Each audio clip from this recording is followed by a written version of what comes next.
இயேசுவில் பிரியமான சகோதர சகோதரிகளே, நற்செய்தியின் அடிப்படையில் நம்முடைய அன்றாட வாழ்க்கையில் அதிகமாக நாம் சந்திப்பது விமர்சனங்கள். அந்த விமர்சனங்களை நாம் எப்படி கையாள வேண்டும் என்பதைத்தான் இன்றைய நற்செய்தியிலே ஆண்டவர் தன்னை ஒரு அடையாளமாக, உதாரணமாக நமக்கு கொடுத்து நாம் எவ்வாறு ஒரு சிறப்பான வாழ்க்கையை வாழ வேண்டும் என்பதை நமக்கு படிப்பினையாக கொடுக்கிறார். அந்த ஊரில் இருந்த அந்த இளைஞன் சிறு வயதிலேயே ஒரு அரசாங்க வேலை அவனுக்கு கிடைக்கிறது. ஒரு உயர் பதவியில் அமருகிறான். அக்கம் பக்கத்தினவர், அந்த அரசாங்க அலுவலகத்திலே பணியாற்றியவர்கள் எல்லாருடைய பொறாமைக்கும் அவன் அங்கே ஆளாகிறான்.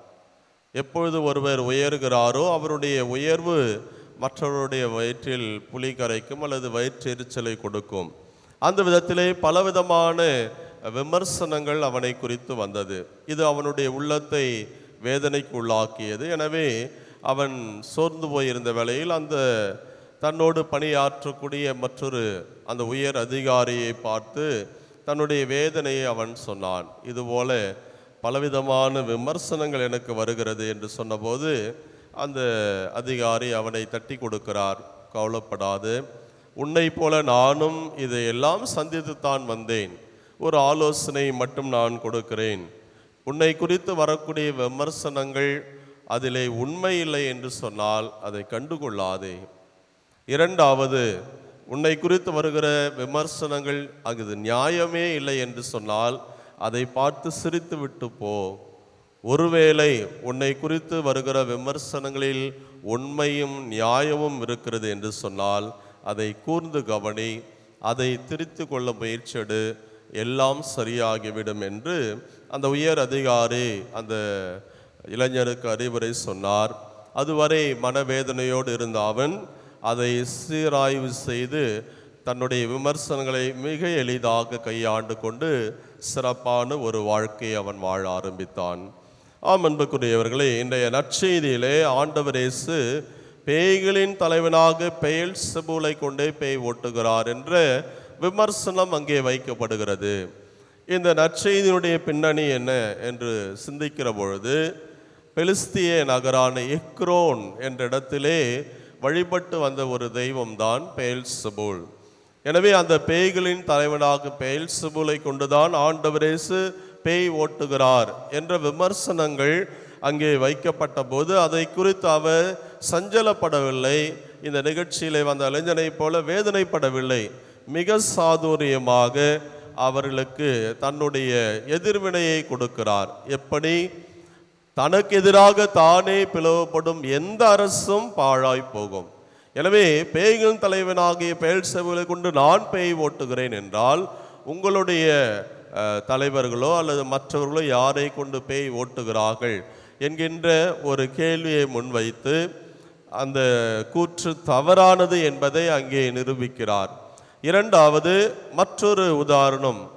2 பேர் போரிடுகிறார்கள் என்று சொன்னால் எளியவர் வலியவர், அந்த வலியவர் யாரோ அவர்தான் அவருடைய கை ஓங்கி நிற்கும்.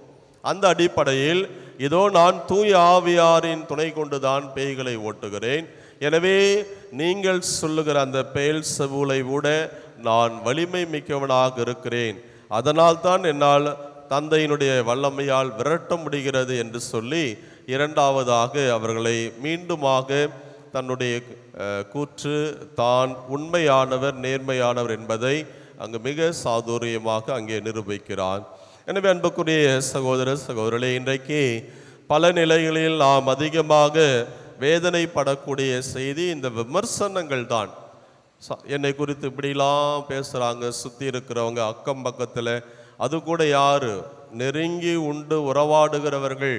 ஆண்டவரோடு இருந்த 12 நபர்களில் ஒருவர் தான் காட்டி கொடுத்தவர் துரோகி. எனவே பல நேரத்திலே நம்மோடு நெருக்கமாக இருக்கிறவர்கள் தான் எனக்கு துரோகம் செய்கிறார்கள், என்னை குறித்து இப்படியெல்லாம் வெளியில் பேசுகிறாங்க என்று நாம் விமர்சனங்களை குறித்து வேதனைப்படுகிறோம்.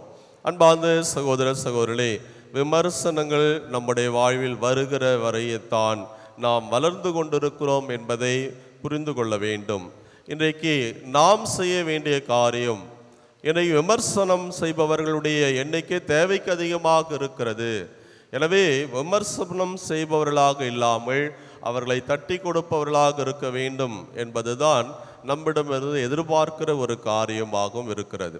எல்லாருடைய வாழ்க்கையிலும் இது அன்றாடம் குடும்பமாக இருந்தாலும் சரி, சமுதாய நிலையிலும் பணியாற்றக்கூடிய பணியிடங்களிலும் இதை நாம் ஒவ்வொரு நாளும் சந்தித்து கொண்டுதான் இருக்கிறோம். எனவே இயேசுனுடைய மனநிலை, அந்த நிகழ்விலே சொன்ன அந்த இளைஞருடைய மனநிலையை நாம் உள்வாங்கி கொண்டு எல்லாவற்றையும் மிக சாதுரியமாக சந்தித்து ஆண்டவருக்கு சாட்சியாக இருக்க தொடர்ந்து ஜெபிப்போம். இறைவன் நம்ம நிறைவாக ஆசீர்வதிப்பாராக. ஆமீன்.